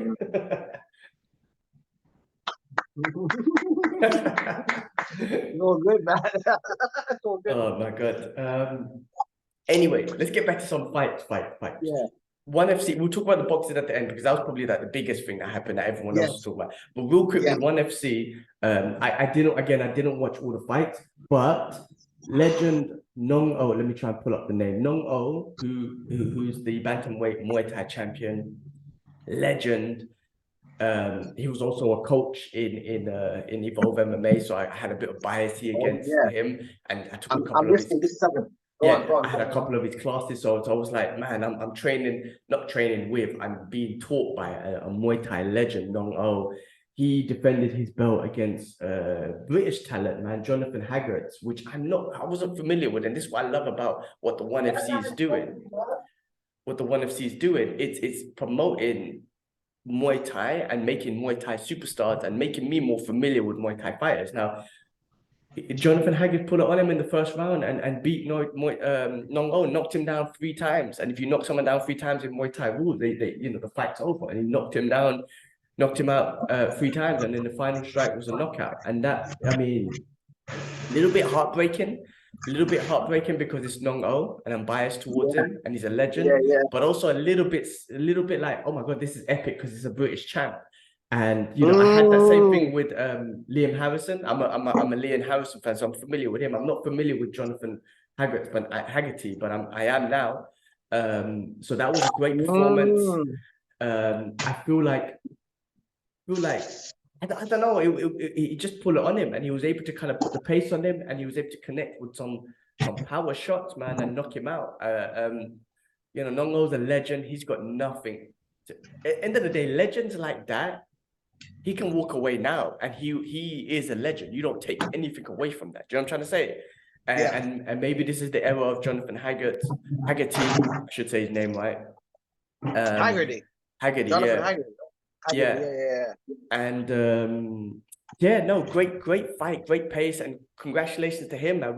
We got a British Muay Thai champion, and I feel like I know in Muay Thai, Lumpini Stadium, all that sort of stuff, but I feel like One FC, maybe I'm being biased, is the highest level of Muay Thai just because of the stage that they set it up in and the global fighters that they get in. But absolutely amazing, man. I mean, listen, Liam Harrison, I hope it will be epic if Liam Harrison maybe gets another win in because he lost against Nong like that knee, the leg kicks kind of hurt his knee and whatnot, injured his knee. If he can get up, if they do a Muay Thai fight in the UK in like Wembley Stadium, Jonathan Haggerty versus Liam Harrison, how big would that be? Like taking Muay Thai out into one of the Western countries like the UK with two of the best Muay Thai fighters in the UK, but in the world also. I mean, that would be quite epic. If One FC can do something like that, that would be freaking epic. I mean, that's something that the One FC has the capability of doing because of their platform of MMA, Muay Thai, grappling. I think One FC from that perspective are fucking exciting, man. I love what they're doing. Yeah, I also believe that they are going to challenge in a big way at some point. I heard recently that they definitely have an event in the USA coming up, Yeah, and with that's DJ. you heard about. Okay, there you go. That's going to be a big statement for the world, right? If that does what it's meant to do, and I'm quite confident, I'm sure you are too, that it will. It's gonna turn heads. Definitely. And what's amazing by what they do in it, I mean, you've got DJ on there who's a legend, probably one of the pound for pound best and whatnot. But they're gonna have Muay Thai fights, they're gonna have jiu-jitsu fights. It's just gonna open up the minds to the Western audience a little bit more about these specific Massively. Massively. fights. So Massively. listen, one of UFC Yeah. it is the marketing beast. I don't think you could beat the marketing beast of the UFC. They've already claimed it. They're like the brand, like they're like Nike, they're like whatever it is. Like that name's already there. You can't take that away. But they can be challenged a little bit from the sense of just fighting and whatnot. So Second place. Second place. Like yeah, they could overtake Bellator if they do things right. What do you think? I think, but for me as an individual, me who for me, I prioritize UFC, then One FC, and then Bellator, depending on who's fighting. Like if an MVP is fighting, then I'll watch Bellator, whatnot. So you know what I'm trying to say? So for me already, it's already taken over Bellator. I think they could do it. I think predictions, which don't mean anything, but I think that show that they come up with in the US, if it comes at the right pace, they're gonna really leave a strong, lasting impression on the Northern American market, big time, massively, Yeah, I mean, massively. look, the UFC, like I said, is a marketing genius. You can't. I mean, listen, man, they Of freaking course. this power slap. They made power slap pop like extra popular. Or what? I don't even know how. Listen, I'm not dissing it because I don't. Again, different kind of people who love to just stand there and get slapped. I don't want to get slapped. But what I'm Huh? saying is the UFC have What? done a great job on popularizing that. I wish they kind of changed that energy onto kickboxing or grappling like the ONE FC is doing. Now, you know, with the UFC buying or the main organization, I can't remember what they call. Why have I gone blank now? Buying WWE, Zupa. Super WWE, and all that sort of stuff. You know, it Ah, just takes things to another um, level. yeah, yeah. Go on, go on. But ONE FC, I think it's going to be a strong number two, not just a number two, Yep. but a strong number two, Yes. and it's always going to be an option. Do you know what I'm trying to say? Like it's always going to be an Mm. option. I don't think it'll ever beat the UFC and the popularity of the UFC, but it'll be a great option. And I still do think though, it doesn't take away anything from the fighters in ONE FC or the fighters in UFC, right? Yep. The best Yep. thing would be if they kind of like, I guess if they kind of mix and match. But I do think the fighters in the UFC are higher caliber. That's what I think. I don't know, just by a little bit. Like I'm not saying that they are the best. I mean, because I'm sure the ONE FC fighters could put them up, give them a good good one for their money. But I do think the UFC do get I don't know, the highest level and whatnot. Like the John Jones, the Khabibs, you know what I mean? These are like the Anderson Silvers. I mean, he's old, I guess you could say. But you know, do you like I don't know the champions' names of the ONE FC off the top of my head, but I honestly, maybe I'm being biased though. I honestly think the UFC champions can possibly beat the ONE FC champions right now. But maybe that's biasy because I haven't really followed the ONE FC champions' careers all the way. That could be biasy. But I think that is the case. I think John Jones beats the ONE FC heavyweight champion easy, which I believe is that Indian dude, but I'm not sure. Again, this is all biasy talk, to be honest with you, without proper research and really knowing the fighters. But you know, the ONE FC fighters are Fair still enough. top level. I'm not taking away nothing from that. Sure. Let's hope that we eventually get to find out those answers one day. It's Somebody. like it's like the rumors about the MCU and DC universe connecting and making a movie. I'm like, yeah, I don't know if that's gonna ever happen, or you know, I don't know about in our lifetime or whatnot. So Yeah, I mean, you just never know. I think, the only time that they were able to swap somebody and it was not a great representation, you know, respectively, of MMA was Ben Askren for Demetrius, and we didn't get to see the best of what ONE FC has to offer in the UFC. I see you nodding your head, so you agree, I believe. But if we're able to get somebody else to come over, like we did with Justin Gaethje or Moraes before he got smacked up from WS World Series of Fighting, and they actually progress. Until we see that, we don't really know. So hopefully we do get the chance to see that and marvel in the art.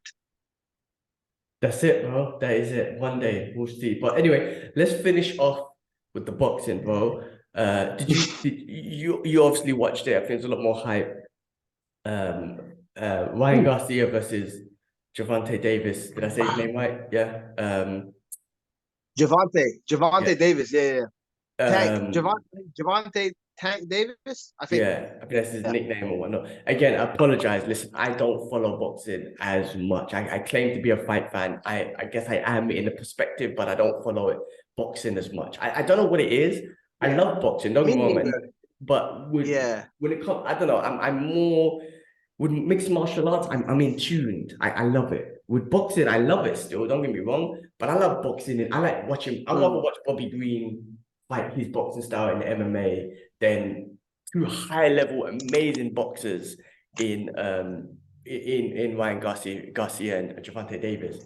But saying that, I did see the highlights. I did see the body shot knockout, which was beautiful.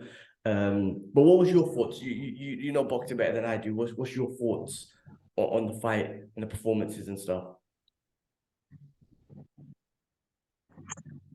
Uh, I thought I thought that uh Gervonta Davis he slightly exposed Ryan Garcia a little bit, you know. He exposed him.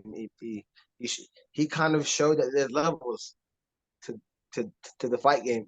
You know, I never forget DC's quote about that when he was speaking to Wuzdemir about there's levels, you know. Yeah, I see you nodding. You remember that, and I could just see that. Yeah, there's levels to this. You know, it's a very great tactic. Remember, no time. His nickname was No Exactly. Time. You know, it was no time, no time, and he got smacked up in no time. Yeah, it was a great tactic, great strategy by Gervonta Davis' team. Basically, that's what I could see. I think Ryan Garcia he'll bounce back. He's still young.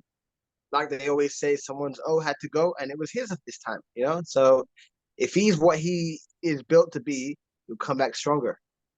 That's that. Definitely. Listen, again, I'm not too familiar with boxing, but I know one thing I do know about boxing is they don't make the fights at the right time, right? Like the Manny Pacquiao versus Floyd Mayweather should have happened 5 years earlier. But was this He fight? was there. Did you see him? Who? Pacquiao was there at the fight. Did you see him? And even Tyson. Okay, no, I didn't see it, but I saw the highlights, but I didn't see like the full event and whatnot. Uh, But my okay. question was, did Okay. this fight Yeah. happen when it was supposed to happen? Like, did boxing do right, or was this too late for someone, or too early for someone, or Ah, is this was this done at the right time? Because good in question. boxing, I feel like again, Good. and I don't know, but in boxing, when someone loses, everyone just writes them off, and the fans just drop off and whatnot.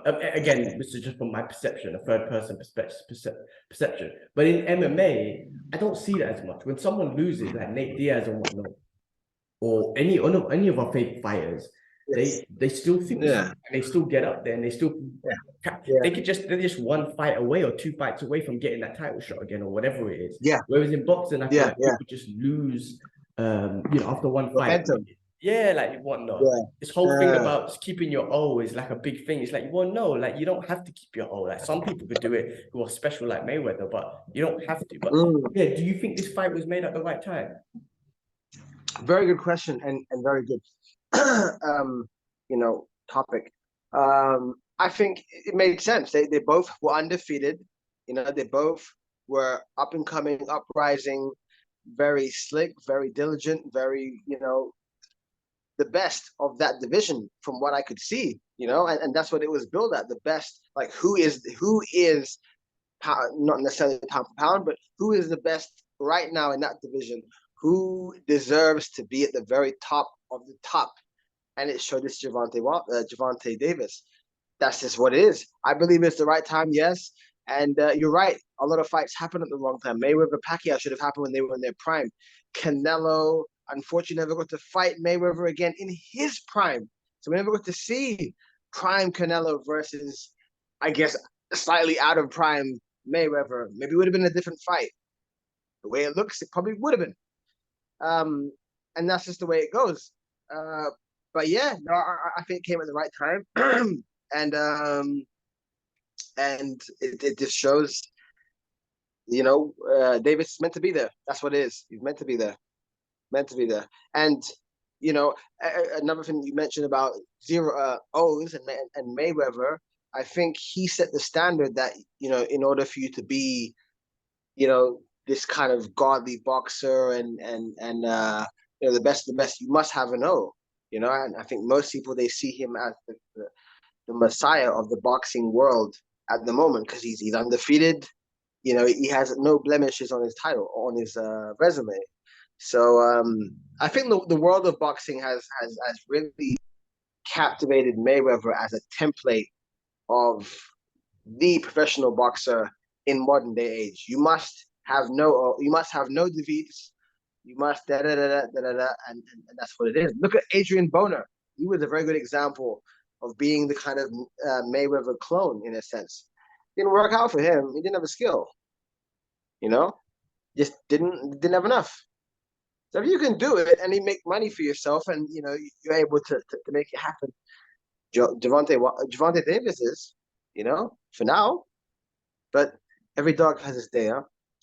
I mean, look, with Mayweather, I mean, not only was he one of the best in regards to the best defensive boxer of all time, like he was absolutely skillful, like a master at what he does. He was also very smart. Like he fought Pacquiao 5 years after he should have. He fought Canelo at that time where Canelo, he's smart with what he does. And that's why what kept him undefeated as well. We don't know what would happen if he was just like, nah, man, anytime, any place, anyway, let's go. Is that smart? I don't know. Maybe not. Is it what he did was definitely Yeah, smart from a physical perspective, master, and a mental business perspective, master. That's why he's down as one of the greatest. But yeah, to me, I mean, listen, exactly. I would class myself as a casual boxing fan, honestly. I still see people like Mike Tyson, Muhammad Ali, Sugar Ray as legends, regardless of O's and whatnot. That I don't see that shit. I just see what Tommy they, Hearn. yeah, I just see Tommy what Hearn. they, I see them as fighters. I said this to a couple of my friends and they get upset. And I'm talking from a casual. I think Mayweather is probably one of the best boxers of all time. I don't think he's one of the best fighters of all time. Right? You know what I'm trying to say? Fair, He fair, used the sweet fair, science of boxing fair. master. But if you talk about Ali and Tyson and them, they're fighters. They yes, you use the sweet science of boxing, Fair, but they were more fighters than they were boxers. Or maybe they had the fair opinion. combination of both. Mayweather was more Fair. smarter. And you know what? Good for Mayweather because he's got a great brain on his head, didn't take too many shots. He's business minded, making all the money in the world. Freaking amazing. So you can't say that's wrong. But it's just my opinion. No, I could be wrong. But yeah, I think it doesn't take away anything from Ryan Garcia. Plus, he's a young kid. You know, he could build that reputation up on YouTube. Things are different as well now. You could bring up that social media yeah, presence and be popular that way. yeah, So yeah. it takes away nothing from him, and I think he's got a long way to No, go. He'll learn from this, and maybe there's a rematch in the future if they go up. I hope they do. And we'll see. But great from the highlights I saw, just great movement, and that body shot would have taken down a lot. I mean, I don't want that shit. I don't want to feel that shit because no, that me looked like it neither. hurt. Nah, Yeah. nah, nah. Not involved. I'd rather take some liquor to the liquor to the liver than the shot like that for sure. No doubt. But yeah, I mean, I see Connor mentioned that he believes Ryan Garcia uh wasn't fully hydrated and they should have a rematch. Did you hear about that? I saw a little thing with Conor McGregor giving him a little speech and just basically kind of boosting him up, but I didn't see all of that background. No,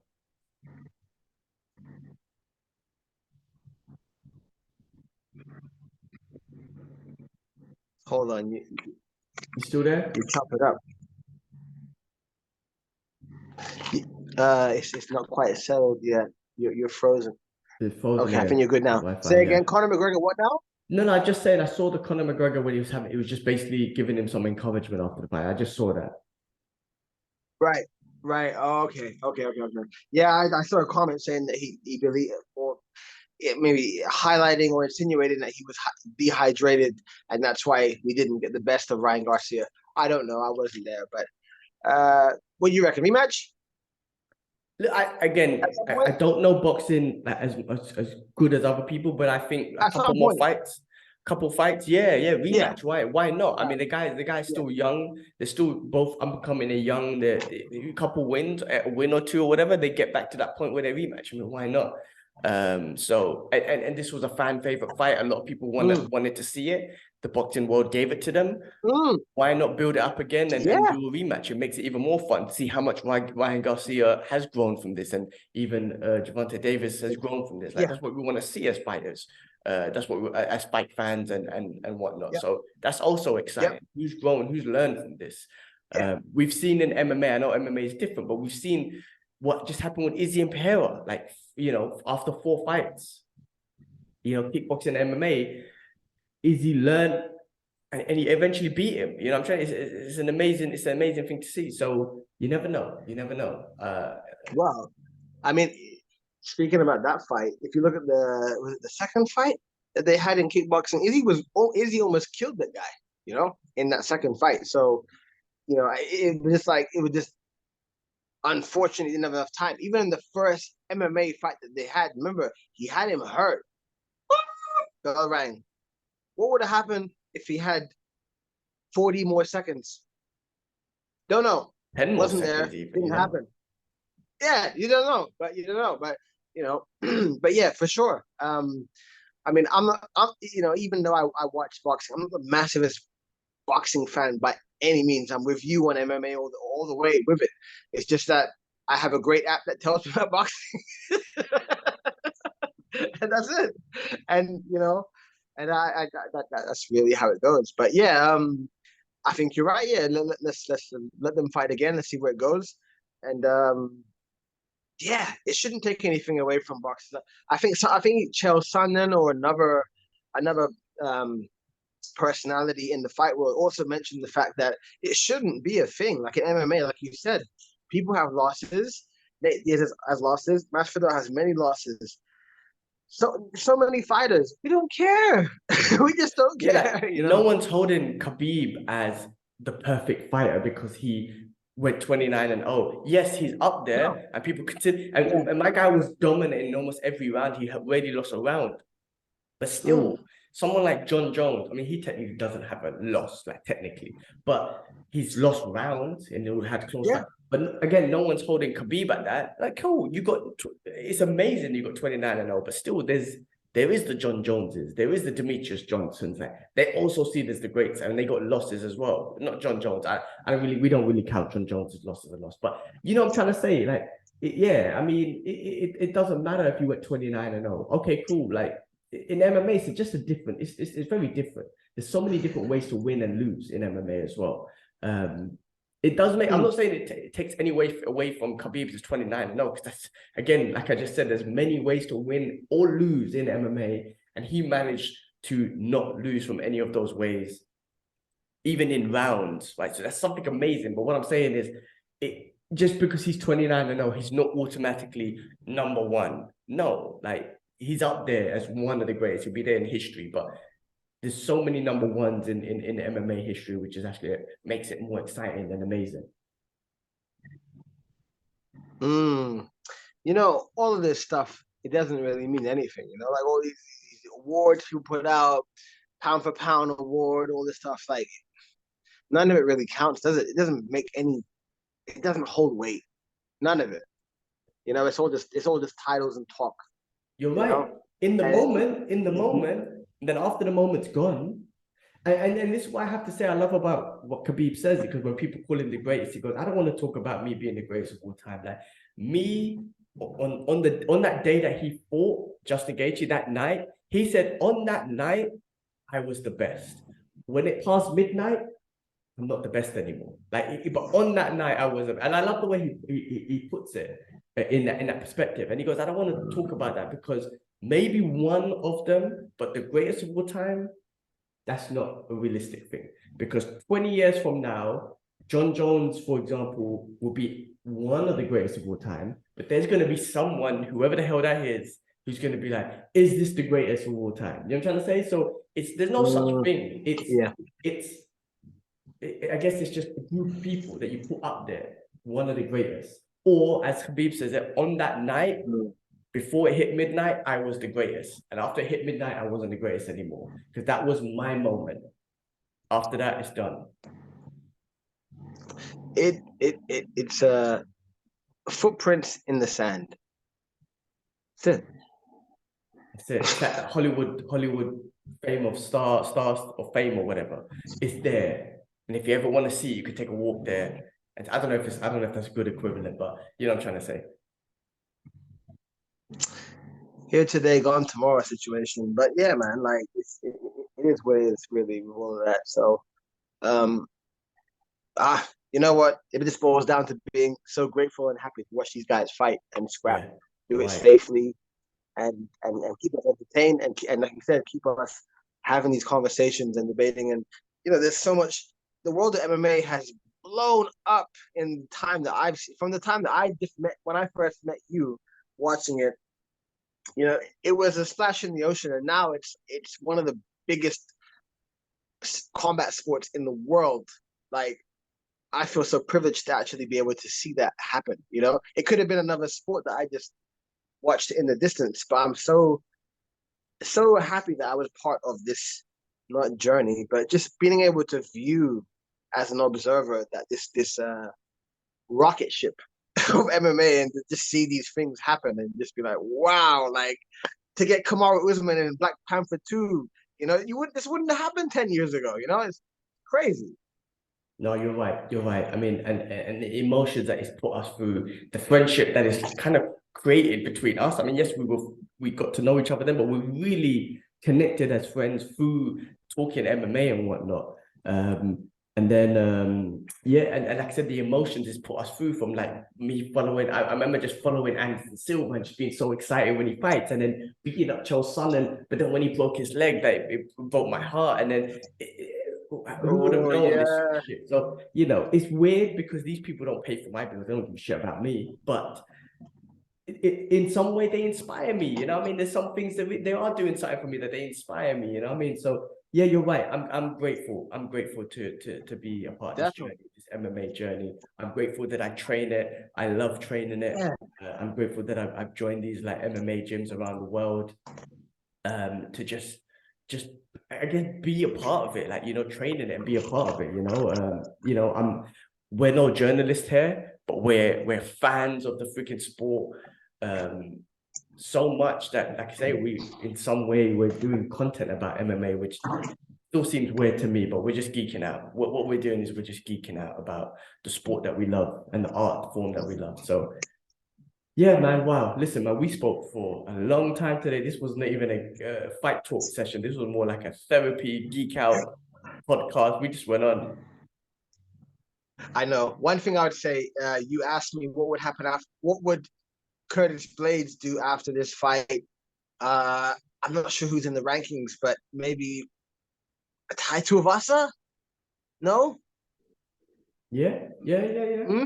You think Yeah, that makes Tai sense. Tuivasa, Curtis Blaydes? Maybe. I don't know where they are in the rankings, but I know that Tai Tuivasa hasn't been winning recently. Is that right? No? Maybe? Sergey beat Tai Tuivasa. I think it was that his last fight? I think I want to say that was Tai Tuivasa's last fight as well Okay. against Okay. Sergey. Sergey's on a run, and I don't even think Sergey's Mm. getting much injuries, and he's probably like, I'm good to go. Like I'm knocking people out in the first round. I don't got no injuries. I'm good to go to like whenever's next. Who's next? Mm. I see that. So yeah, that's that. With Ngannou, I mean, I know we don't talk about that much anymore because for many reasons, but I saw this article by with Chael Sonnen, and he said that, I know again, you're not really a boxing fan, but you know the names, yeah. Uh, Alexander Usyk, uh, Tyson Fury, um, Deontay Wilder, and AJ, Anthony Joshua. This is meant to be the four horsemen of the heavyweight division, or whatever, however they want to post it. That's just, it's not bad name actually, but yeah. Um, and they were meant to fight. And to Charles Sullivan said there was no mention of Francis Ngannou. But I remember we spoke briefly about he's meant to be talking to the Chichery from ONE FC, and Mm-hmm. they said that he has one last offer for Francis Ngannou. You hear about that? And I and if did. so, I what do you did. think? You reckon it could work?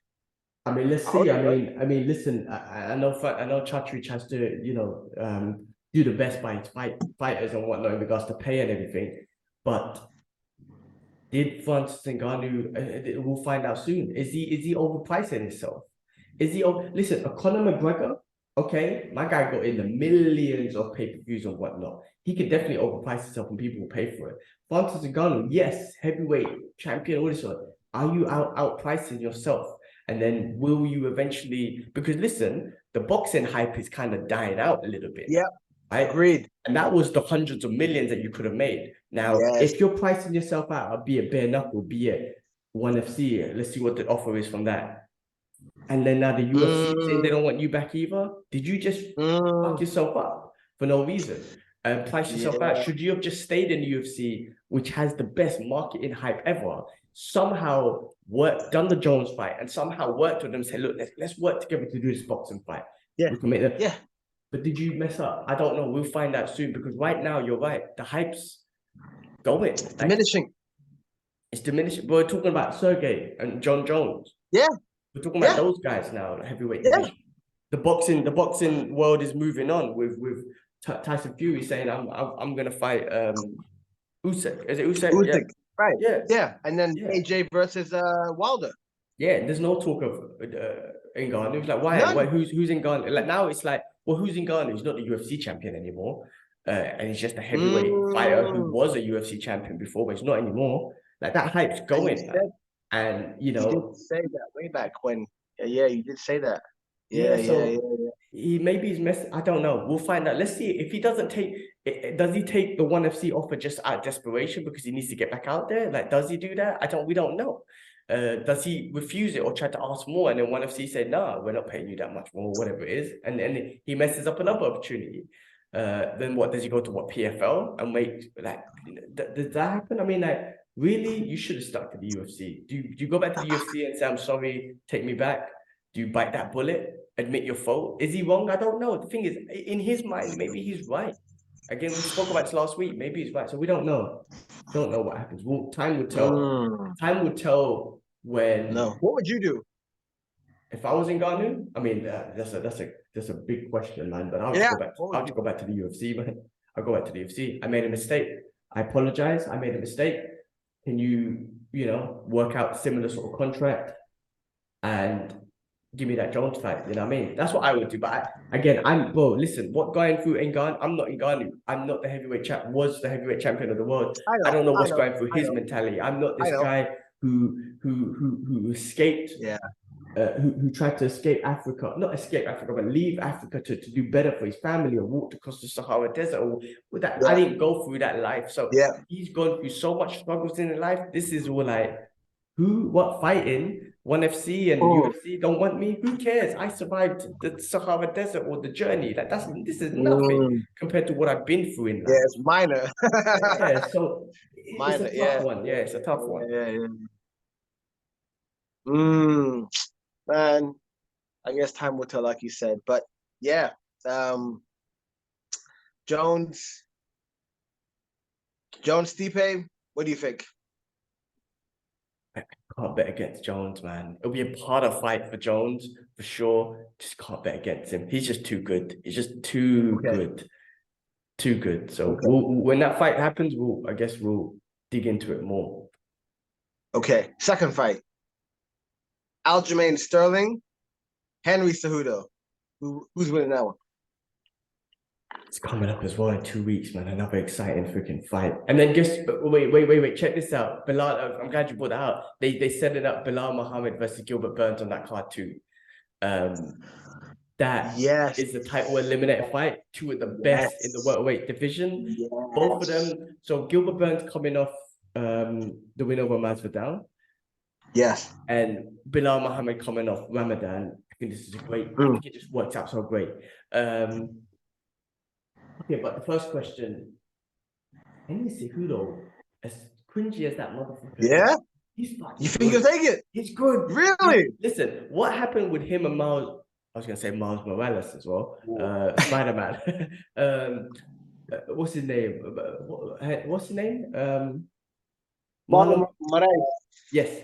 What happened with that fight really showed Henry Cejudo's heart and intelligence, because he was getting, round one, Moraes was putting it on him. Round two, Cejudo broke him. Cejudo's it's a different kind of dude, man. He's very intelligent, and he's just a different kind of piece. So mindset. I got a feeling he's gonna do it. Cringy motherfucker, man. 444, C4, whatever you want to call it, man. So wait. He won the flyweight. They're both won the bantamweight, and this is the featherweight. No, yes, is this featherweight?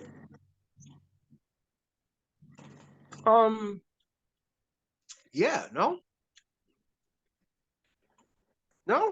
is it? Yeah, I can't remember. Are we that basic? Yeah, that's how basic analysts we are, man. So flyweight was definitely flyweight champion right now is my Mexican brother. The guy, Oh, Brandon Moreno. you know, listen, it's early, man. And Uh, then you got I the I got no excuses. It's like right. 1 o'clock here. Yeah, then you got no. It won't be the third championship because Volkanovski is the featherweight champion, so he's not fighting for the. He's just coming back for the bantamweight belt. So yeah, Oh, it's flyweight, right? Flyweight, featherweight, bantamweight, lightweight, middleweight, light heavyweight, heavyweight. No, is that wrong? yeah, I think so. Too many names and shit. Anyway, Just wait. listen, put it this way: he won the 125 belt, right? He gave that up when he beat DJ. The 135 belt is the one he when he fought Dominic Cruz, TJ Dillashaw, all them sort of guys. No, TJ Dillashaw came down, but 135 he beat Moranis, he beat Dominic Cruz. So he was a champion in that one. 145 is Volkanovski. That's the one that he hasn't gone for yet. Anyway, I think Triple C does the job. Really? Yeah, Okay. I think so. Okay. I think so. He's the intelligence, the heart. He's going to do it. And then next will be Sugar Shane, right? Yeah, I think so. Because Sugar Shane is waiting. Yeah, Sugar Shane. He's waiting. He's a superstar, so he'll get that fight. That's what it is. He's a superstar. I'm not saying he's not, but he showed himself he belongs up there with that fight with him. But he's a superstar. But that was it. That was the keys to that fucking castle right there. That's it. So yeah, it could be him and Thing next just because of popularity and whatnot. Yeah. Oh, I heard that Connor's gonna be fighting this summer. Big shock. What do you think? Is he in the USADA pool? I don't even know if he's in the USADA pool. Okay, I haven't fully read into this. I just saw the article and just gave it to you right there. I don't know, but what do you think? Like, if he was to fight this summer, like International Fight Week, June, July, happy, not happy, don't care, do care? What do you think? I'll definitely watch it. He's always freaking entertaining, so it's always fun to see what Conor McGregor could do Against Chandler, of course. Yeah, exactly. So it'll definitely be a fun fight. It'll be exciting. What's that? Sorry to cut you. I was saying unless Chandler gets injured and then it's Nate. They could also do that too. Nate fights there. Nate made it flip. I mean, big money. Even if he loses, they could put Nate in there as well and make a big money fight with Nate and Finn because there's a storyline there. But if he fights in summertime, then that means he didn't go through the USADA pool, and then there's going to be that asterisk. Like, did he? Because if he used steroids to heal his leg, I don't think there's anything wrong with that. But if he can be in that USADA pool and be free of all that stuff before the fight, then I guess that's cool. But if there's not, then it's going to be, first of all, it's like privilege. Okay, so he's privileged. He doesn't have to be in the USADA pool. Second of all, did he cheat? Did he take steroids? It's going to tarnish. It won't tarnish his superstardom because that's solidified. It will tarnish some of his, because he's been losing a lot. He's been losing a lot. Would you put him as one of the greatest of all time, fighters-wise? I wouldn't. Is he one of the greatest in regards to building up the UFC and the popularity? Hell yeah. Probably the He's a pioneer. Yeah, he's a pioneer, but not a greatest fighter. Yeah, exactly. Of the UFC. Yes, he's one of the pioneers of the UFC. 100%. No doubt about it. Like him, like that fight with him and Nate. Like, I think the UFC catapulted at such velocity after Nate and Conor had their fight and their beef and their feud in, was it 2015 March the 5th. I feel like the Jose Aldo fight like took him and the UFC high, and then that Nate fight. True, very true. Yes, and then the Khabib fight was just the pinnacle, like the point, like boom. That was so. Yeah, you got a point. I think you got a point. I remember a lot of casual fans tuned in to MMA after Conor beat Jose Aldo. You're right about that. I remember that timing because I remember working in this place that I don't even care to mention because they're dust. But all these guys who, me coming into this new workplace, MMA? No. Connor. Oh, okay. Now you're interested. Okay, cool. And they all attracted to that fight. And I remember after that, people knew Connor from that moment on. A lot of casual fans knew him from that moment on. So you're right. The Jose Aldo fight put MMA in a different perspective that it never touched before. Mm. Listen, man, lot to talk about. A lot of these fights coming up. We could preview the upcoming card with Henry Cejudo and Aljamain as we get closer. When is that? Next week? No, in 2 Next week? weeks. In 2 weeks. Oh shit! Yeah, Oh so we wow! got some time. Oh wow! But yeah, listen, on that note, man, I gotta make a move. I gotta hit the town of Dubai. We've been talking for nearly 2 hours. Listen, bro, great catch up as always. Appreciate the time as always. Appreciate the insight. I enjoy geeking out with you about fights. So thank you again, Likewise, listeners, users. Again, stripes to you lot. Thank you for the support. Thank you for watching and commenting and all that sort of stuff. It's been great. The traction's been great. And until next week, man. Until next week, we'll catch you. We'll catch you next week. Peace. Yeah. Peace. All right, man. Let me get a picture real quick. Let me stop this 2 recording. hours.